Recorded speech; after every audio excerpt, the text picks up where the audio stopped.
Satu berdaulat, rakyat sejahtera, Indonesia maju.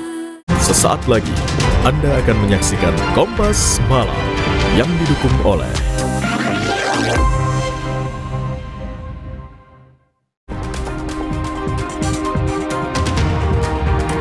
sejumlah pendaki mengalami hipotermia saat merayakan HUT kemerdekaan ke-80 Republik Indonesia di puncak Gunung Bawah Kareng, Kabupaten Goa.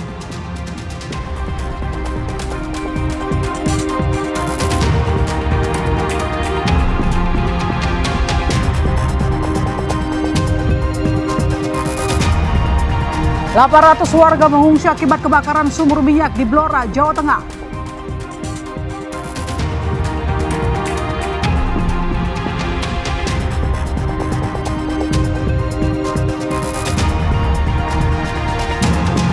Demonstrasi gencatan senjata di Gaza di Tel Aviv ricuh, massa bentrok dengan polisi berujung penangkapan sejumlah peserta aksi.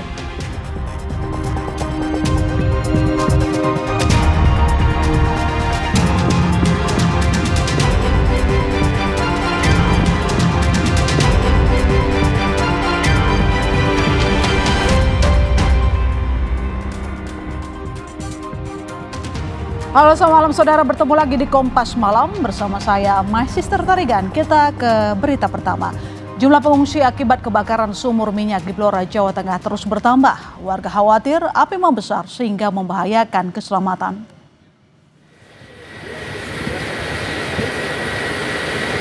Kebakaran sumur minyak di Blora, Jawa Tengah masih terjadi. Hingga Senin malam, api masih belum berhasil dipadamkan. Sejumlah warga memilih untuk mengungsi karena khawatir api membesar dan membahayakan keselamatan. Hingga Senin malam, pengungsi mencapai 800 orang, tersebar di beberapa lokasi seperti balai desa dan rumah warga yang jauh dari titik api.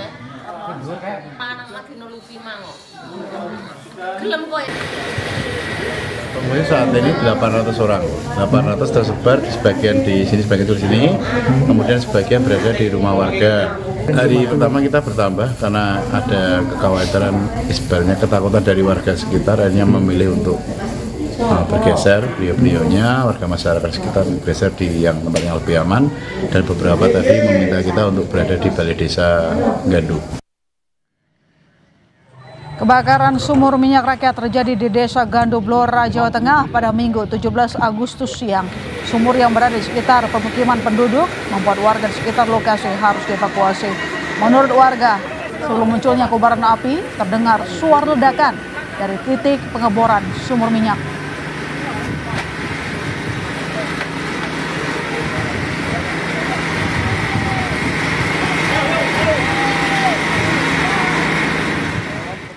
Ribuan orang dari berbagai daerah mendaki Gunung Bawah Kareng untuk merayakan hari ulang tahun ke-80 kemerdekaan RI. Tetapi 65 pendaki mengalami hipotermia dan bahkan satu orang diantaranya meninggal dunia.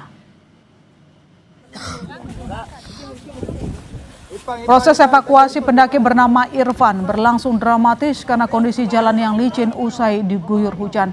Korban diduga mengalami hipotermia saat merayakan HUT kemerdekaan ke-80 RI di puncak Gunung Bawah Kareng, Kabupaten Goa. Cuaca buruk serta suhu ekstrim di bawah 5 derajat Celcius jadi penyebab pendaki mengalami hipotermia.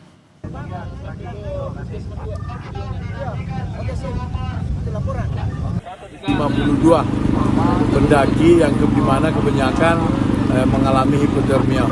Namun tadi salah satu pendaki asal Bone atas nama Irfan yang melakukan lintas pada tanggal 13 dari Burbaria langsung dibawa ke rumah sakit untuk diadakan otopsi. Korban sudah dibawa ke kampung halamannya yang dimana di Kabupaten Bone bersama dengan 2 rekannya. Sebuah mobil supercar mengalami kecelakaan tunggal saat sedang berkonvoi di ruas tol Kunciran Serpong, Tangerang Selatan, Banten pada Minggu.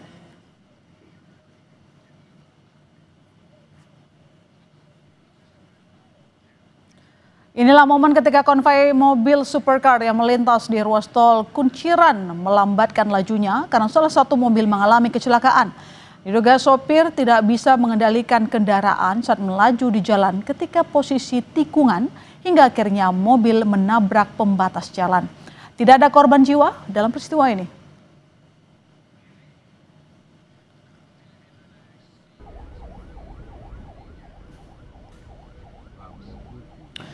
Sorotan berikutnya, Kementerian Kelautan dan Perikanan menangkap suatu kapal ikan asing berbendera Filipina yang diduga melakukan penangkapan ikan secara ilegal.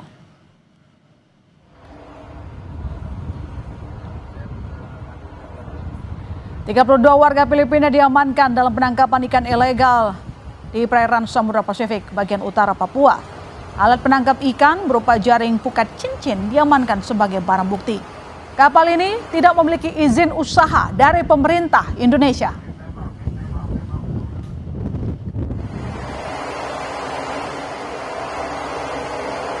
Kita lihat bersama tadi ya, bagaimana kapal tersebut berusaha untuk lari masuk ke wilayah perbatasan. Namun kami dibantu dengan pesawat patroli kita dan ada 2 kapal orka kami untuk melakukan pengejaran dan intercept. Sempat mereka lari meskipun kita keluarkan peringatan tembakan. Ini akan kami bawa, kita kawal ke pangkalan PSDKP Bitung untuk kita lakukan proses hukum lebih lanjut dan akan kita kembangkan kasus ini. Saudara, Timnas U17 menghadapi wakil Afrika Mali U17 pada laga final Piala Kemerdekaan 2025 di Stadion Utama Sumatera Utara Senin malam. Laga ini merupakan penentuan siapa yang berhak menyandang gelar juara Piala Kemerdekaan 2025. Timnas U17 berada di posisi kedua klasemen Piala Kemerdekaan dengan poin 4, sementara Mali di posisi teratas dengan nilai sempurna. Pelatih Timnas U17, Novarianto menyebut meski siap tampil all out, Timnas harus mewaspadai skuad tim terbaik dari Afrika. Ya, pemain sangat antusias karena lagi kami akan bisa menghadapi dengan salah satu tim yang terbaik di Afrika dan ini menjadi hal pertama bagi pemain ya. Dan yang pasti Mali bermain sangat baik di 2 pertandingan dan itu yang saya waspadai dan saya minta pemain sekali lagi kita harus mewaspadai secara kekuatan dari Mali ya. Setelah kita melihat video dari Mali dan hari ini kita fokus bagaimana kita menganalisa secara taktikal dengan Mali, tapi saya minta apapun taktikal yang kita buat, saya minta pemain harus punya mental yang kuat ya, besok karena mental menjadi kunci pada pertandingan kita lawan Mali karena sekali lagi saya berharap semua pemain bisa bermain maksimal dan kita lihat siapa yang pemainnya siap dan besok akan. Kabar duka dari dunia olahraga dan sepak bola Indonesia, ex-manajer Timnas Indonesia IGK Manila meninggal dunia. IGK Manila meninggal dunia Senin 18 Agustus dalam usia 83 tahun akibat sakit jantung. IGK Manila dikenal sebagai sosok pengamat sepak bola, manajer tim nasional Indonesia, serta manajer klub sepak bola Bandung Raya dan Persija Jakarta. Tidak hanya itu, almarhum juga dikenal sebagai Bapak Wushu Indonesia, sekaligus politisi Partai Nasdem. Igusti Kompiang Manila lahir di Singaraja, Bali 8 Juli 1942. Kiprah mentereng di dunia sepak bola termasuk membawa timnas Indonesia meraih emas di SEA Games 1991 Manila.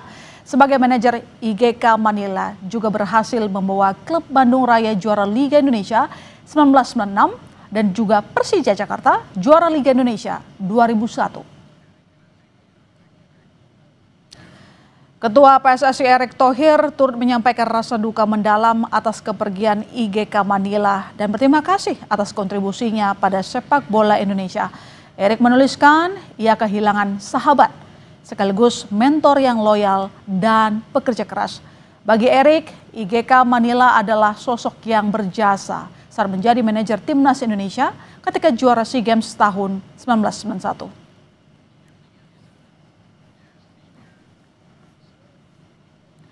Untuk mengawal pansus hak angket pemakzulan Bupati Pati Sudewo, Aliansi Masyarakat Pati Bersatu kembali mendirikan posko di depan kantor DPRD Pati. Jangan kemana-mana, Kompas Malam segera kembali.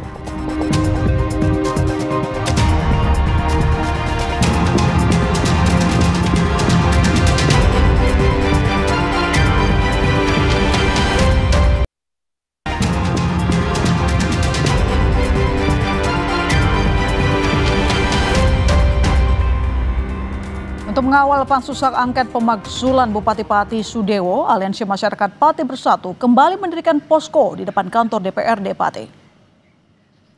Posko dibuat warga untuk menerima pengaduan masyarakat soal kebijakan Bupati. Selain itu, posko ini juga digunakan untuk menerima pengaduan masyarakat yang menjadi korban kekerasan aparat saat aksi unjuk rasa 13 Agustus pekan lalu.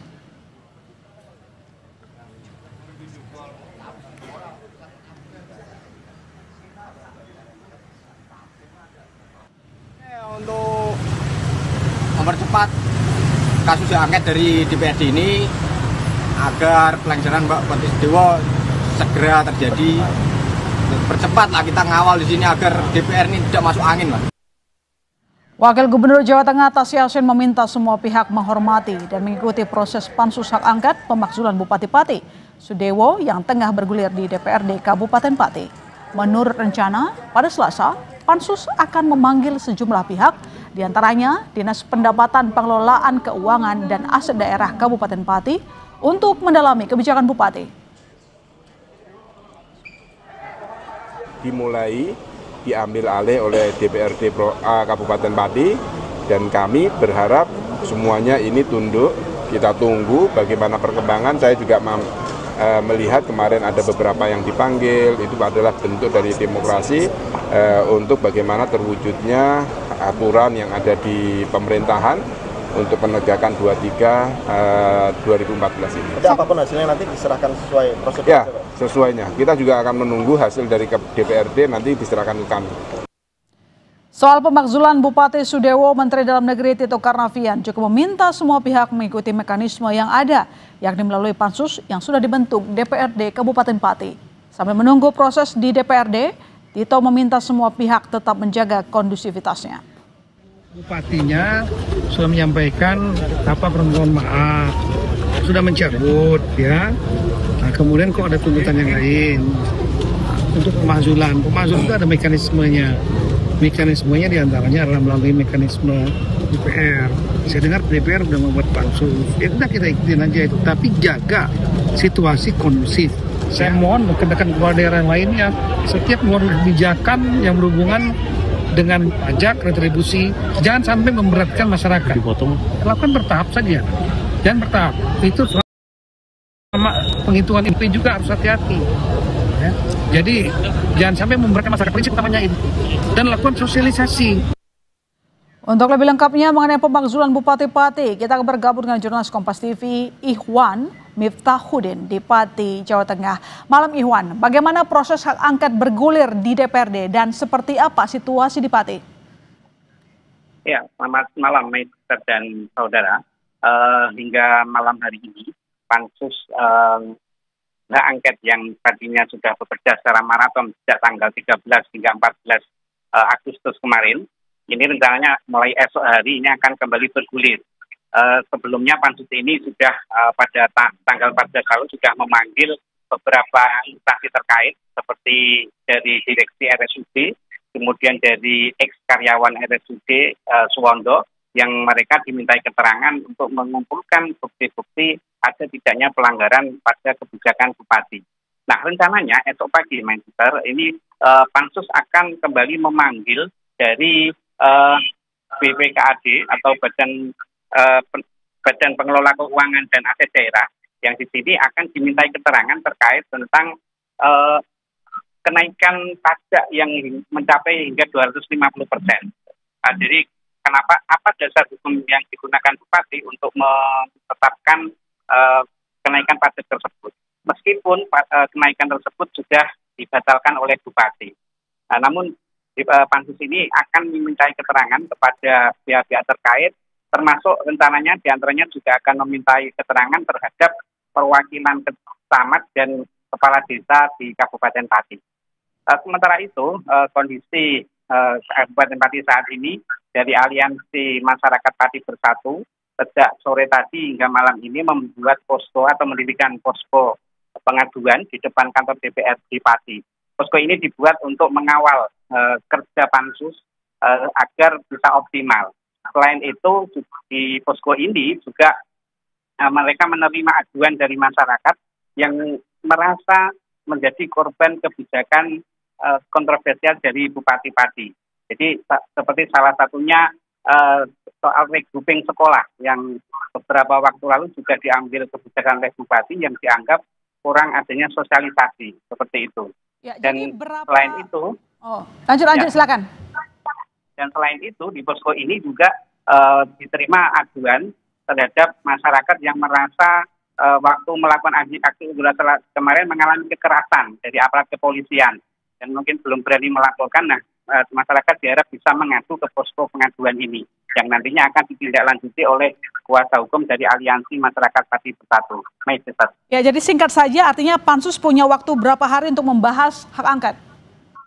Ya, kalau sesuai dengan regulasi, Pansus ini diberi waktu 60 hari untuk melaksanakan tugasnya. Namun dari Ketua Pansus kemarin menjamin secepatnya tanpa harus sampai 60 hari, kalau memang sudah terkumpul bukti-bukti yang cukup, Pansus ini akan segera memproses ke tahap berikutnya. Oke, baik. Jadi sekarang di mana posisi Bupati Sudewo yang tidak tampak sejak 17 Agustus kemarin? Ya, tentang keberadaan Bupati Pati, memang ini masih menjadi tanda tanya ya. Karena sejak tanggal 13 kemarin, ini belum pernah muncul kembali ke publik. Dan puncaknya pada peringatan hari ulang tahun kemerdekaan ini kemarin, yang seharusnya sebagai inspektur upacara, ini digantikan oleh Wakil Gubernur Jawa Tengah, Tati Yasin. Tati Yasin sendiri mengaku menjadi irup itu ditunjuk oleh Gubernur Jawa Tengah karena alasan Bupati Pati sedang sakit. Seperti itu, Mas Esther. Baik, terima kasih Iwan atas laporan Anda. Selamat kembali bertugas di sana. Saudara, sorotan berikutnya di Kompas Malam, demonstrasi gencatan senjata di Gaza di Tel Aviv ricuh, bentrok berujung penangkapan sejumlah peserta aksi.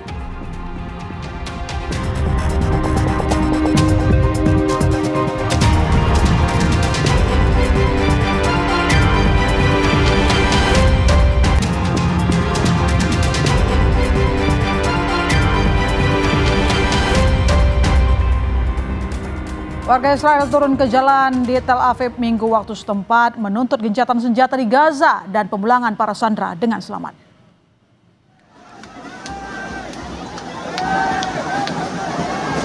Kericuhan terjadi akibat bentrok antara pengunjuk rasa dan polisi. Ricuh berujung pada penangkapan sejumlah peserta aksi. Unjuk rasa ini dilaporkan jadi salah satu yang terbesar dalam upaya menentang rencana pemerintah Israel mengambil alih Gaza. Warga menilai serangan terbaru militer di Gaza membahayakan para sandera yang hingga kini belum dibebaskan Hamas.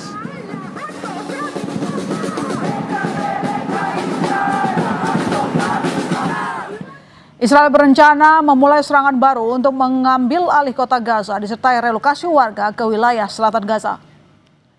Militer Israel mengklaim relokasi warga Gaza dalam upaya menggempur dan mengalahkan Hamas yang bermarkas di kota Gaza. Ancaman pengusiran paksa warga kota Gaza disertai serangan terus-menerus dari Israel membuat warga di jalur Gaza hidup dalam ketakutan. Warga Gaza menyebut tetap bertekad tinggal di Gaza meski hidup dalam bahaya akibat serangan Israel. عم بننزع احنا وين بدنا نروح وين بدنا نيجي نسيب دورنا تهدمت وخربت ديارنا محلاتنا كلها راحت دورنا كلها راحت يعني ليش بقرب علينا شويه وين بدنا نروح فيش هدوء في غزة فيش خربان الديار كل يوم موتى كل يوم شهداء وين بدنا نطلع وين بدنا نرحل ولا في عنا خيام ولا في عنا اي حاجه اللي واحد يطلع وينزع.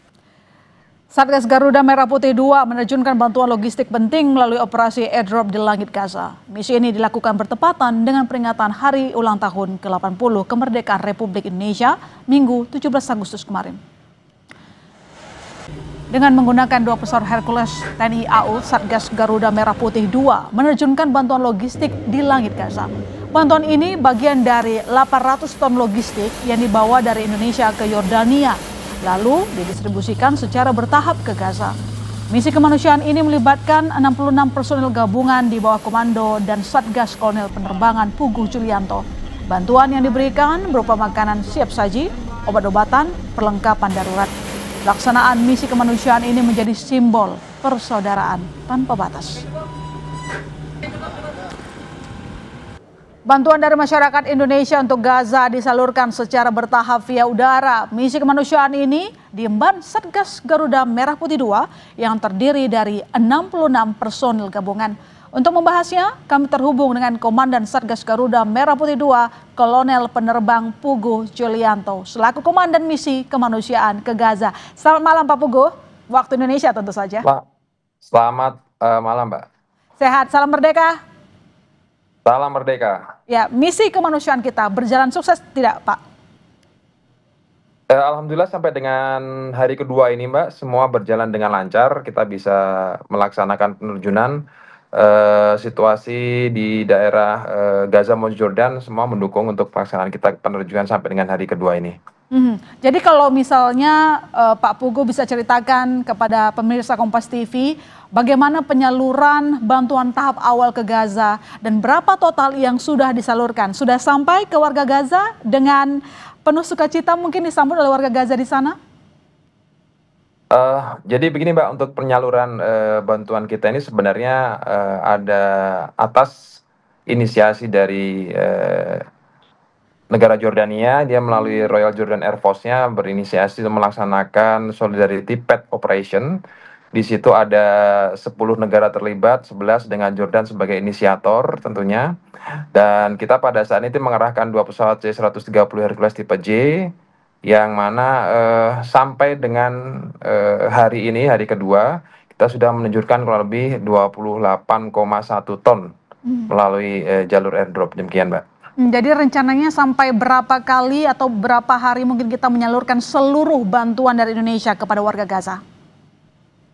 Sesuai dengan kapasitas atau ke payung yang kita bawa, yaitu sejumlah 600 parasut perorangan untuk menerjunkan barang ke Gaza.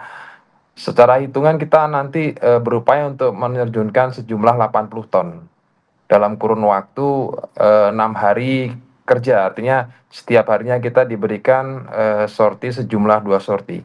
Sorti dalam artian setiap pesawat kita menunjukkan kurang lebih hampir 5 ton 500 per hari, 5 ton 336. Demikian Mbak. Dan Pak Puguh, yang jadi tanda tanya juga rasa penasaran, kenapa metode airdrop yang dipilih? Apakah ini satu-satunya cara yang paling memungkinkan untuk dilakukan untuk memberikan bantuan kepada saudara kita di Gaza?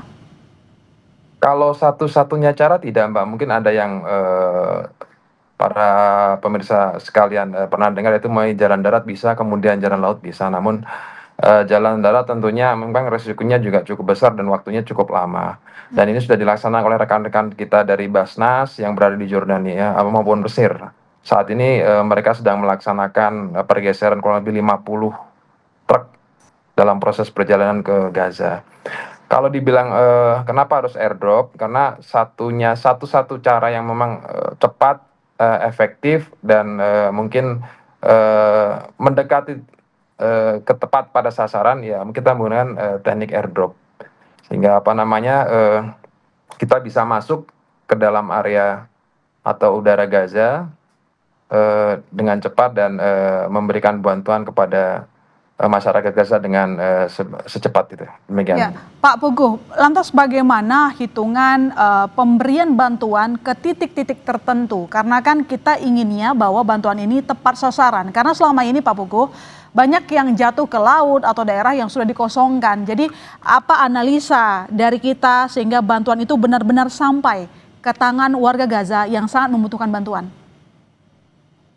Dalam operasi ini Mbak, kali ini, operasi kemanusiaan ini, dari pihak Jordan Air Force sudah menentukan daerah penerjunan atau yang kita kenal dengan drop zone. Pada saat ini mereka sudah membagi menjadi 10 tempat yang sesuai dengan koordinat yang telah ditentukan. Itu salah satu cara untuk memastikan bahwasanya barang yang kita drop itu pada titik yang sudah aman dan sudah disteril oleh pihak Jordan Air Force. Nah, ada 2 cara atau dua metode ibaratnya dalam airdrop ini. Yang pertama itu ada guided airdrop atau yang airdrop yang dengan cara di guidance atau diarahkan dan tidak diarahkan. Tentunya dengan diarahkan ini memerlukan teknologi yang cukup tinggi, yaitu menggunakan beberapa yang kaitannya dengan penggunaan alat GPS dan sebagainya, namun sehingga cost-nya cukup luar biasa. Dan yang kita laksanakan di sini memang drop dengan cara tidak diarahkan atau dengan unguided drop, sehingga mungkin perlu suatu kemampuan dari masing-masing penerbang ataupun pilot serta navigator untuk memastikan menghitung bagaimana dia bisa tepat sasaran pada saat di drop zone, demikian Pak. Apakah memungkinkan juga kita bisa mendapatkan feedback misalnya kalau bantuan yang kita salurkan dari udara itu sudah diterima oleh warga Gaza, ada nggak hal seperti itu Pak Puguh? Ya tentunya ini perlu orang kita yang di sana, Mbak, artinya masyarakat kita yang di sana memberikan feedback. Namun pada saat ini kita belum bisa memastikan hal tersebut karena memang di sana daerah konflik dan tentunya tidak semudah kita memastikan kalau misalkan kita airdrop di daerah kita sendiri. Demikian, Mbak. Terus dari total 800 ton bantuan yang dibawa dari Indonesia, Pak Puguh, apakah seluruhnya akan disalurkan via udara atau mungkin sudah ada opsi yang lain? Tadi sudah saya sampaikan Pak bahwasanya kita akan seoptimal mungkin mendorong via udara ini sesuai dengan kapasitas payung yang kita bawa. Kita berhitung sekitar 80 ton dan kemarin kami coba untuk diskusi dengan rekan-rekan yang di Basnas, kemudian dari kedutaan, terutama dengan Bapak Dubes juga, kemudian di sana memang ada beberapa cara yang ditempuh untuk menyalurkan jalan Gaza yang tadi saya sampaikan juga bahwasanya melalui jalur darat dan sudah ditempuh oleh rekan-rekan dari Basnas dan relawan-relawan yang ada di Mesir untuk mendorong sejumlah 50-an truk ke arah Gaza. Pun kalau jalur laut juga pernah ditempuh, namun itu juga sampai dengan di El Arish saja dan kemudian didorong juga dengan menggunakan jalan darat. Oke, Pak Puguh, lantas bisa diceritakan mungkin singkat saja tantangan apa yang dialami oleh tim gabungan saat memberikan bantuan ke Gaza, lalu kemudian mungkin apakah dengan setelah nantinya kita memberikan bantuan seluruhnya yang kita bawa sekarang, apakah ada rencana lain untuk menambah lagi bantuan di sesi berikutnya? Untuk tantangan terutama pada saat kita melaksanakan penerjunan ke Gaza, tentunya kita menerjunkan bantuan ini ke daerah konflik yang notabene daerah tersebut masih dalam konflik bersenjata antara dua pihak, dan yang kita rasakan atau kita harus pastikan adalah keamanan pada saat kita penerbangan. Tipe atau cara airdrop ini seyuknya memang tidak dilaksanakan dengan ketinggian rendah di bawah 1000 feet, namun dari pihak Royal Jordan Air Force menyarankan 2000 feet. Kenapa? Karena untuk menghindari ancaman atau threat yang berasal dari bawah. Demikian sehingga kalau kita ada ancaman threat relatif dengan ketinggian tersebut kita aman. Kemudian yang kedua memang tantangan adalah penyediaan logistik karena ini membutuhkan waktu yang cepat dan tentunya logistik tidak semata-mata di package begitu saja, tentunya dengan package yang khusus dan spesial. Namun hal ini bisa kita tanggulangi dengan keahlian dari beberapa rekan-rekan kita dari TNI yang bisa memproduksi bandel-bandel yang siap untuk diterjunkan hari per hari. Demikian, Mbak. Oke, baik. Terima kasih Pak telah bercerita, berbagi cerita kemanusiaan kepada Kompas TV. Indonesia membuktikan diri terus berkomitmen membantu saudara kita di Gaza. Selamat malam Pak Puguh, Komandan Satgas Garuda Merah Putih 2, Kolonel Penerbang Puguh Yulianto. Sekali lagi terima kasih. Selamat malam, Mbak. Terima kasih. Saudara, kerusakan parah terjadi di distrik Bunar Khyber Pakhtunkhwa, Pakistan Barat Laut pasca diterjang banjir bandang dahsyat dan tanah longsor Sabtu lalu. Tim SAR masih mencari korban hilang. Tim penyelamat dibantu anjing pelacak menyisir area terdampak banjir untuk mencari korban hilang dan terjebak di bawah reruntuhan. Badan Nasional Penanggulangan Bencana menyatakan jumlah korban tewas akibat banjir bandang dahsyat dan tanah longsor bertambah menjadi 344 orang. Sebagian besar dilaporkan di Provinsi Khyber Pakhtunkhwa yang mencakup 36 distrik termasuk Bunar.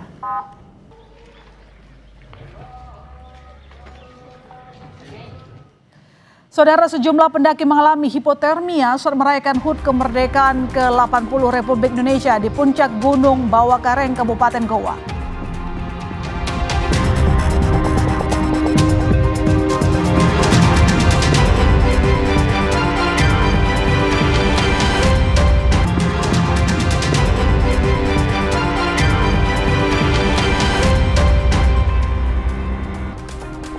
Ribuan orang dari berbagai daerah mendaki Gunung Bawakareng untuk merayakan hari ulang tahun ke-80 kemerdekaan RI. Tetapi 65 pendaki mengalami hipotermia dan bahkan 1 orang diantaranya meninggal dunia.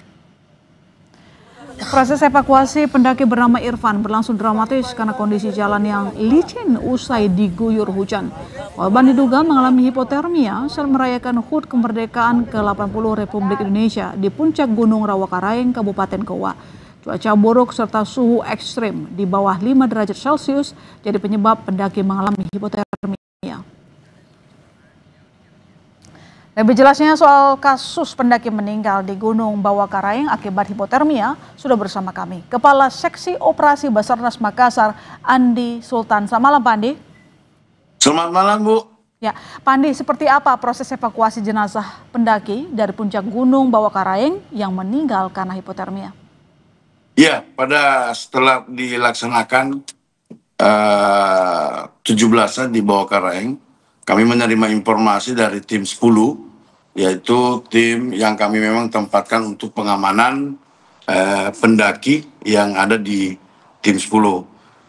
Dan setelah itu kami menerima informasi bahwa salah satu korban atas nama Irfan yang mengalami gangguan tenggorokan pada waktu melakukan pendakian. Tetapi kemungkinan saudara almarhum ini sebelum itu pernah melakukan melakukan pendakian juga di Baholangi seperti itu. Dan satu hari pada tanggal 13-nya melanjutkan pendakian mulai dari lintas bersama 17 temannya di Bulu Baria. Dan setelah itu pada tanggal 17 malam 17 itu korban tiba di puncak Gunung Bawakareng dengan merasakan ada gangguan pada tenggorokan seperti itu. Dan setelah itu kami di paginya itu setelah pengibaran bendera dilaporkanlah oleh temannya bahwa saudara ini mengalami gangguan pada tenggorokan. Dan mungkin kemungkinan itu diakibatkan oleh kelelahan. Maka dari itu kita memutuskan dari tim untuk mengevakuasi untuk di pos 8. Kebetulan dan juga di pos 8 ini Dokpol Polda Bayangkara berada di pos 8. Dan setelah kami sampai di sana langsung ditangani, sempat dilakukan RGP, namun kondisi korban tidak bisa tertolong seperti itu. Dan setelah kami menerima informasi, kita melihat dari data bahwa korban ini melakukan lintas pada tanggal 13 dan kami asal dari Kabupaten Bone. Setelah itu kami menghubungi salah satu ketua yang dimana juga pencinta alam itu Pak Kota Umum atas nama Pak Rayus dari Bonepal untuk menghubungi, mengecek bahwa apakah betul ini saudara Irfan ini adalah asal dari Bone. Jadi se-ekstrim apa Pak saat proses evakuasi? Adakah kesulitan atau mungkin Anda bisa ceritakan bagaimana saat proses evakuasinya? Apakah memang tim juga mengalami kesulitan? Ya, untuk proses evakuasi, pada waktu evakuasi itu memang kondisi cuaca angin yang kencang dan juga di pos 8 ke 7 itu memang jalannya cukup ekstrim yang berlumut dan licin. Dan pada saat ini juga itu sudah sering terjadi hujan gerimis di lokasi. Dan itu mengakibatkan proses evakuasi yang cukup ekstrim, Bu. Dari total pendaki ada 65 orang, satu yang meninggal, 64 orang selamat. Kemana mereka dibawa, Pak? Singkat saja. Ya, kami langsung mengevakuasi setelah kami melakukan treatment, bantuan pertama di lokasi. Langsung kita evakuasi ke jalur evakuasi itu Bulu Balea. Di situ kita sudah memang siapkan, tim siaga merah putih sudah menyiapkan posko untuk medis, itu dibantu dengan teman-teman medis lainnya. Dan apabila kita merasa parah, kita akan larikan ke puskesmas terdekat. Kemarin ada 8 yang kami rujuk ke puskesmas. Baik, terima kasih Pak Andi telah menyempatkan waktu untuk Kompas Malam. Sehat selalu Pak Andi. Terima kasih Bu, sehat selalu. Saudara, pemain timnas Indonesia Jordi Amat turut memeriahkan Karnaval HUT ke-80. Kami segera kembali.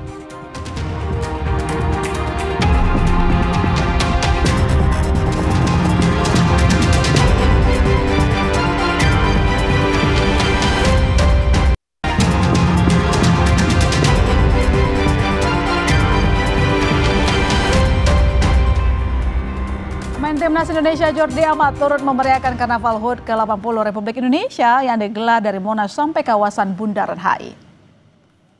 Satu tujuan besar. Jordi Amat naik kendaraan parade dari Kementerian BUMN. Jordi mengenakan jersey timnas bernomor 80. Jordi berdiri tegak dan memberi salam hormat ke arah Presiden Prabowo Subianto dan Wapres Gibran Rakabuming Raka yang menyaksikan langsung dari panggung kehormatan.